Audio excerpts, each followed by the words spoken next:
Bonjour, mesdames, messieurs, ici Michel Lacroix qui vous souhaite la bienvenue à l'émission Au 19e. Cette semaine, côté mode, on s'attarde sur les tendances in pour la saison 2020 en compagnie d'Émilie Duquette sur les souliers. De ton côté, tu t'adresses particulièrement aux jeunes. Oui, les tout-petits, 5 à 6 ans. Comment bouger tout en s'amusant et en apprenant, bien sûr. Tout ça et plus encore cette semaine à l'émission Au 19e. Au 19e, une présentation de RBC au service de votre réussite. En collaboration avec Mulligan Centre du Golf. Pour un nouvel élan.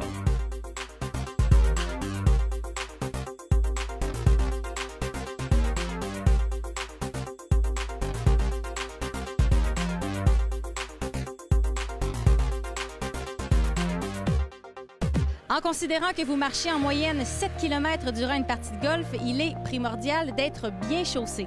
On vous présente donc les toutes dernières nouveautés dans le domaine de la chaussure de golf.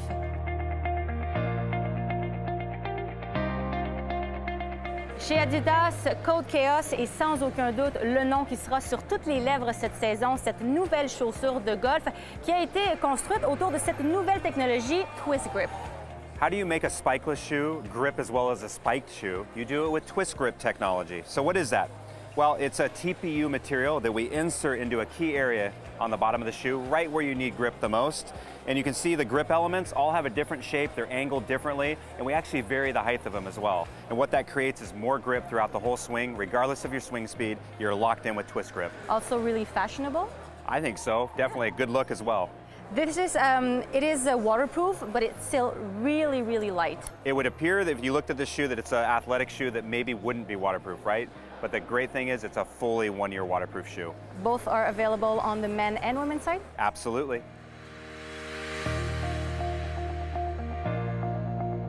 Deux nouveaux modèles de chaussures du côté masculin qui seront disponibles au Canada, présentés par Puma. D'abord, on débute avec celui-là qui sera certainement le plus grand vendeur cette année, le Power Adapt. Yeah, this is the brand new Ignite Power Adapt Caged. It's our brand new cleated tour shoe for the year. So our tour athletes like Bryson DeChambeau, Gary Woodland will be wearing this on tour throughout the year.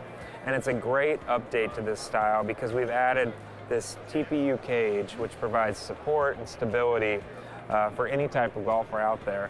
And the other great thing is that it continues to use Ignite foam for amazing comfort and the Power Adapt technology. So that's a great innovation where they really act like shock absorbers and provide the comfort of a spikeless shoe with the performance of a cleated shoe. So really nice leather details, a mesh upper that's waterproof, one-year waterproof, but also breathable. So this is going to be a phenomenal shoe for 2020.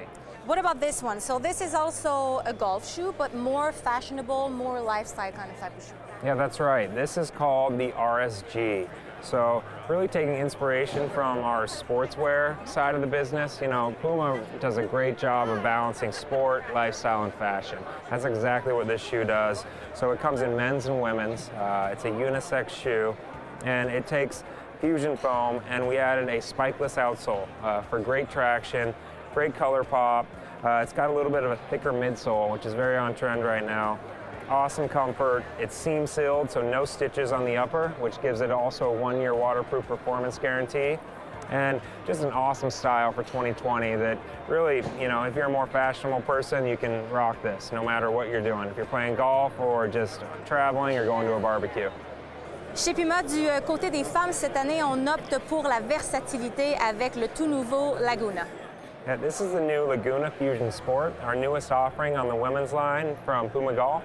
It's an amazing, versatile shoe. So the great thing about it is that it's a full mesh upper with fusion foam midsole and a spikeless outsole.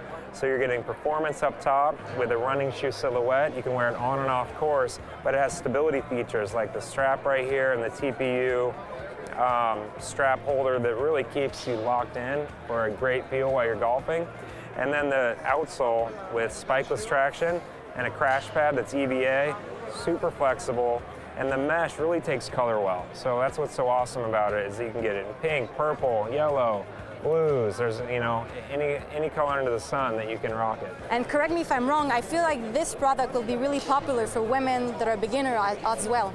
Absolutely. Whether you're a beginner or someone that's an avid golfer, it's great because you're comfortable no matter what, because you can slip your foot in. It's a booty construction, amazing comfort. It's something, you know, it's a product that you're probably used to wearing in other categories. So if you're a runner, if you're doing anything else, it really seamlessly transitions to the golf course as well. So it's an awesome product for the range, for playing golf, or even running some errands and just throwing it on. And it really gives that Puma style that we're known for. Always ready to go. Yeah.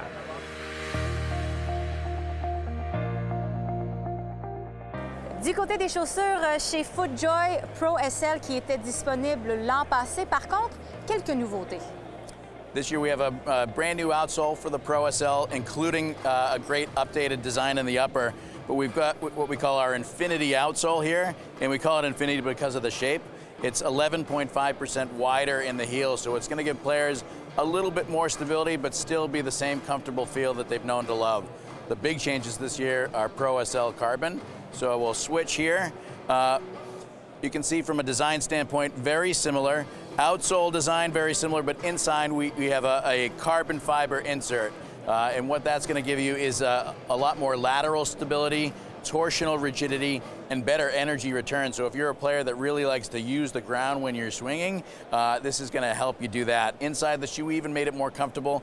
We've got a 3D foam collar here for better heel lock, new insole for even more comfort underneath your foot, technical lace, carbon fiber, heel counter, just, you know, are some of the great differences between Pro SL Carbon and Pro SL. But the great thing about this launch is you've got more choice. Et du côté des femmes, il faut dire par contre qu'il est disponible également chez les hommes, le Flex. Keith? Yes, Flex is a great new category for us. It's all about having fun, and at the same time, kind of what we bring to this space is golf innovation and golf traction. So we've got a great Versatrax outsole that's available on both men's and women's styles for Flex, but we haven't got some great styles. This is our original Flex. We've got a Flex XP on the men's side that's a waterproof version, similar styling, but waterproof for those players who play early in the morning. And then we've got an all-new Flex Coastal that's coming out this spring as well, which is a little bit more of a lifestyle look, but great underfoot cushioning for those folks out there that are looking for something a little bit more comfortable, a little bit more sporty in their golf lifestyle. Yeah, because it's a golf shoe, but you're wearing it right now. Yeah, so we're doing it in footwear right now. There seems to be no rules. So right now I'm wearing this same outsole with a suede wingtip upper, and you can kind of do anything in footwear nowadays and get away with it, and it's accepted. So we're having fun. Flex is all about fun, and so is the game of golf. So go out there, wear some Flex, have a good round, have a good time. And remember, no rules. C'est maintenant le moment de la question quiz et cette semaine, Jean-Sébastien, on fait un retour dans l'histoire en parlant d'un golfeur qui a marqué le dernier siècle pour différentes raisons, Gene Sarazen. Gene Sarazen qui est l'un des 5 golfeurs à avoir remporté le Grand Chelem, c'est-à-dire au moins une fois chacun des 4 tournois majeurs. Les 4 autres, eh bien Gary Player, Ben Hogan, Tiger Woods et Jack Nicklaus. Il faisait partie du fameux trio composé de Bobby Jones et Walter Hagen, trio qui a rendu les États-Unis comme étant une puissance mondiale du côté du golf à cette époque. Oui, et selon les écrits, Gene Sarazen aurait inventé le cocheur de sable, le fameux sand wedge. Lors de la période de fabrication et d'essai, il aurait gardé le tout très secret avant de le mettre dans son sac pour un premier tournoi qu'il a d'ailleurs remporté. Alors maintenant, voir la question. Quel tournoi Gene Sarazen a-t-il remporté alors qu'il utilisait pour la toute première fois un cocheur de sable? A. L'omnium américain, B. L'omnium britannique ou C. L'omnium canadien? La réponse après la pause.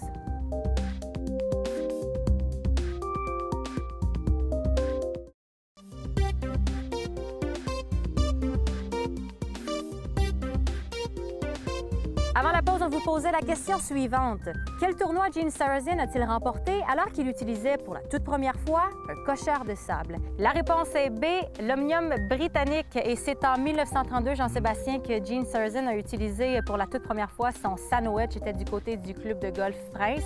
Il en est d'ailleurs ressorti victorieux. Oui, et l'histoire indique également qu'il a dû employer une nouvelle technique pour son nouvel outil.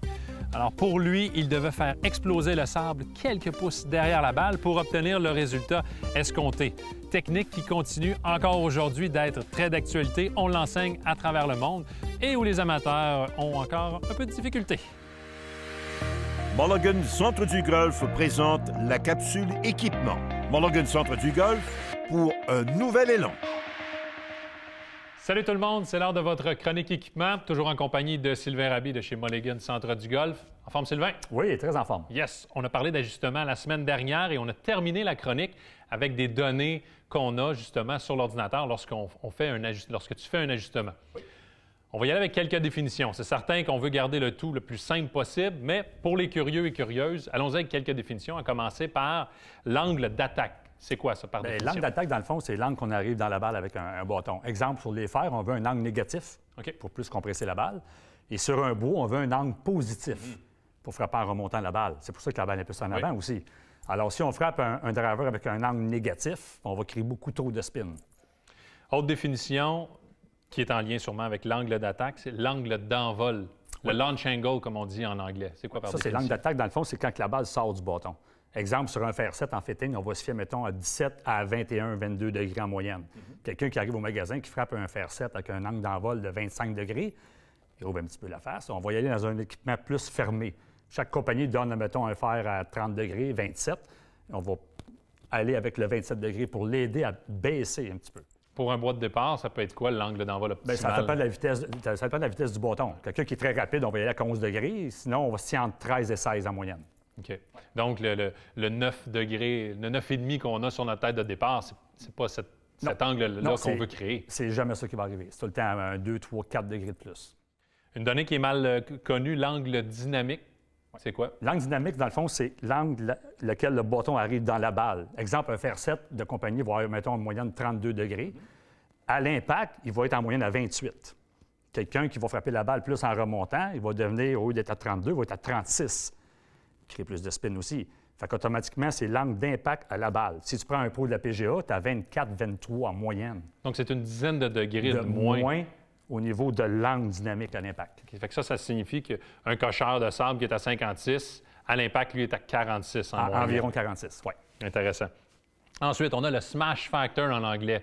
Ça mange quoi, ça, en hiver? Ça, le smash factor, c'est le ratio entre la vitesse de balle et la vitesse générée par le bâton. Exemple, un smash factor de 1,50, c'est 100 000 à l'heure de club speed, 150 000 à l'heure de ball speed. C'est la précision de l'impact, finalement. Oui, mais quelqu'un qui est moins rapide que quelqu'un d'autre qui frappe plus loin, parce qu'il est plus précis au niveau de la face, il améliore son smash factor. En étant moins rapide, il va être quand même plus loin. Allons-y avec certains mythes. Oui. En parlant de la tige, une tige plus flexible va créer un crochet extérieur, une slice. C'est complètement faux. Non, c'est le contraire. On va avoir un hook en moyenne. Puis on va créer moins de spin avec un hook, sauf qu'on perd la précision. Une tige trop raide va faire une slice. Tendance à slicer. La moyenne du monde, on des shafts toutes trop raides. Fait que moi, ma job, c'est de trouver la meilleure tige pour le client, termes de poids et rigidité aussi. Une tige plus rigide, est-ce que ça l'affecte aussi la hauteur de la trajectoire? Ça va affecter la hauteur de la trajectoire aussi, le spin, le side spin. Alors, c'est sûr que la face, si elle vient fermer trop rapide à l'impact avec une tige trop molle, on crée beaucoup de side spin. On voit qu'il connaît ça assez bien, merci. On termine avec la prise. Je pense que c'est un élément qui tient à cœur. Bien, c'est très important parce que souvent, le monde slice beaucoup, mais ils ont tout le temps des mid-size ou jumbo sur le bâton. Mais quand quelqu'un qui slice, ratissez vos grippes. Ça va ramener la tête du club un peu plus rapide, une balle au milieu de l'allée. L'inverse pour un hook, on peut grossir la grippe. À moins de faire de l'arthrite, de mettre des grosses grippes, mais au moins, on sait les conséquences un peu de la grippe. Exactement, il y a des effets négatifs. Merci Sylvain, encore une fois, toujours intéressant. La semaine prochaine, des nouveautés sur les boîtes de départ.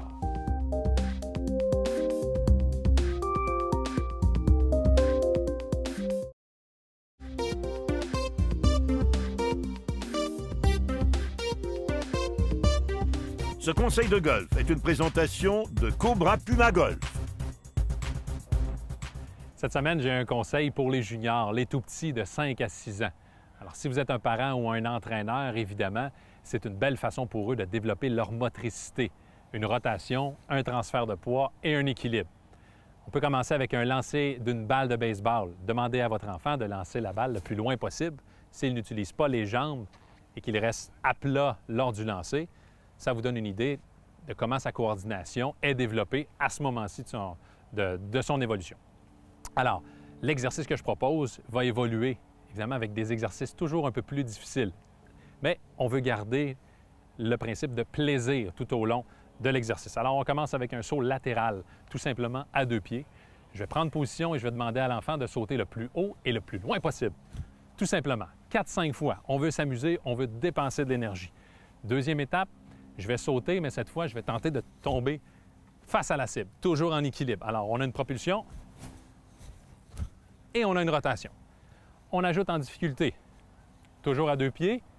On lève le pied gauche. Je vais pousser uniquement avec la jambe extérieure, droite pour les droitiers. Alors, je pousse et je tombe toujours à 2 pieds. Alors, vous voyez, le jeune va commencer à doser sa puissance et son équilibre. On augmente encore la difficulté. Alors, je lève le pied gauche, je pousse toujours avec la jambe droite, mais je vais atterrir uniquement avec ma jambe gauche. Alors, encore une fois, le jeune s'amuse tout en explorant ses capacités physiques. Par la suite, ce qu'on va faire, c'est qu'on va sortir l'hélicoptère. Alors, je vais placer mes hélices, je vais effectuer une rotation. Alors, je veux que mes hélices viennent pointer le ciel. Alors, je vais pousser avec ma jambe droite, je tourne mes hélices et j'essaie de tourner toujours en équilibre sur la jambe gauche. Alors, c'est très drôle, les jeunes vont tomber, mais ça fait sourire et c'est le but. On apprend tout en s'amusant. Une fois que les hélices sont maîtrisées, on va placer les bras directement en croix sur les épaules. Même chose, je viens tourner, je pousse avec ma jambe droite et j'atterris en équilibre sur ma jambe gauche. Alors, ça va amener évidemment le jeune, encore une fois, à explorer, à développer ses capacités physiques. Par la suite, c'est là qu'on passe du saut au déplacement latéral. Vous voyez qu'on se rapproche lentement mais sûrement d'un élan de golf. Alors, j'ai une rotation, je vais soulever mon pied avant et je vais demander à l'enfant de se déplacer le plus loin sans sauter. Alors, on fait un immense pas et on finit en équilibre sur la jambe avant. Vous voyez que mon pied arrière glisse au sol. Alors, on ne saute pas, on se déplace tout simplement latéralement, le plus loin possible, en gardant son équilibre. Maintenant, je vais y aller d'un premier élément où l'enfant doit travailler sa coordination main-œil. On place un bâton au sol entre ses 2 jambes. Alors, on va demander aux jeunes de faire rebondir la balle de l'autre côté, du côté gauche, pour les droitiers, au sol le plus fort possible. Évidemment, en travaillant avec les mêmes mouvements au niveau des jambes. Alors, je place la balle le plus haut possible, toujours sur une jambe, je vais venir pousser et je vais faire rebondir la balle le plus fort possible, toujours en équilibre. Alors, vous voyez que les jambes travaillent toujours de la même façon. Et faites attention, évidemment, la balle au départ n'ira pas nécessairement dans la bonne direction. Alors, soyez prudents. Autre petit commentaire, lorsqu'on finit, demandez à votre enfant d'amener sa main droite près de l'oreille gauche, comme une finition d'élan. Alors, vous voyez qu'on a une rotation, on a une poussée, un relâchement et une rotation pour la finition. Par la suite, on introduit un bâton et une balle.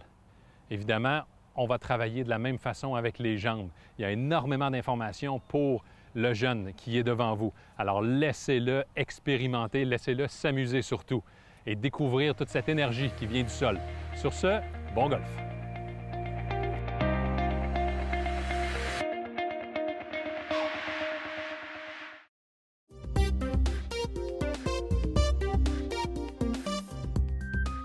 Que vous y soyez membre ou non, le club de golf Berthier est accessible, familial et surtout très abordable. Son offre de services, elle est variée et pour en parler, on rejoint son directeur général, Martin Genet.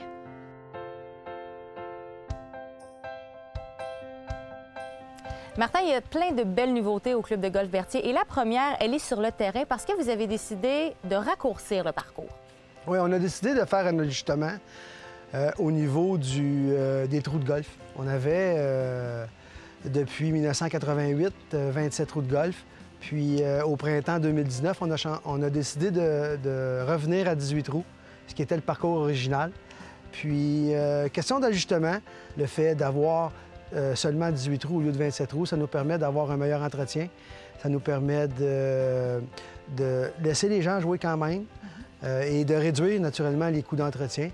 Il est aussi agréable à marcher, il est un peu plus court, mais quand même, les gens se plaisent beaucoup sur le terrain. Oui, c'est un terrain qui est très facile à marcher, c'est très plat. On a rajouté aussi en même temps, en transférant de 27 à 18, on a ajouté un jalon pour les dames, donc un jalon plus avancé pour permettre à celles-ci de s'amuser plus, en guillemets. Et également, étant donné que l'entretien est plus facile, ça nous a permis de tout dégager les sous-bois, ce qui fait que les gens cherchent moins de balles, le temps de jeu est meilleur, puis tout le monde est content. Évidemment, il y a le golf, mais il y a aussi la portion dans le chalet principal qui a été rénovée il y a quelques années et il est vraiment magnifique.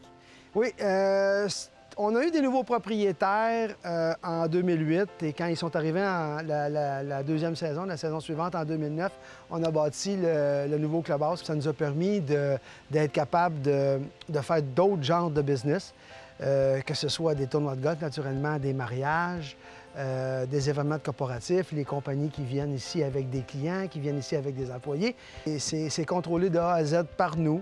Ce sont tous nos employés, même au niveau du service de restauration, chef sur place, ce qui nous permet d'être capable d'offrir une belle panoplie de menus et de services. Mais le terrain est quand même offert aux non-membres. Oui, le terrain, la façon que ça fonctionne, c'est qu'on a plus ou moins 250 membres annuellement qui ont un privilège de réservation de 7 jours à l'avance.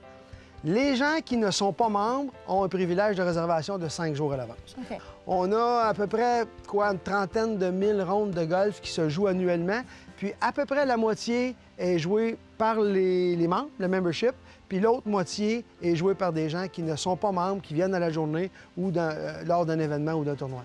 Martin, vous avez vraiment un beau terrain, vous avez des belles installations. En terminant, quelqu'un qui a envie de passer et venir, ce serait peut-être quoi qui va vraiment faire la différence et qui va accrocher cette personne-là?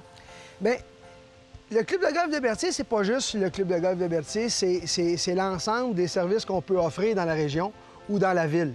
L'attrait du fleuve aussi, c'est très important. Donc, il y a des choses qui peuvent se faire par rapport au fleuve, que ce soit de la pêche, que ce soit de la navigation sur le fleuve avec des marinas pas très loin. Il y a des tours organisés.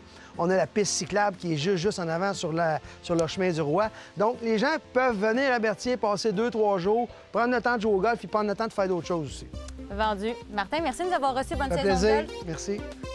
C'est là-dessus que se termine l'émission au 19e. La semaine prochaine, à ne pas manquer, un entretien avec le docteur Sylvain Guimont, spécialiste en psychologie du sport.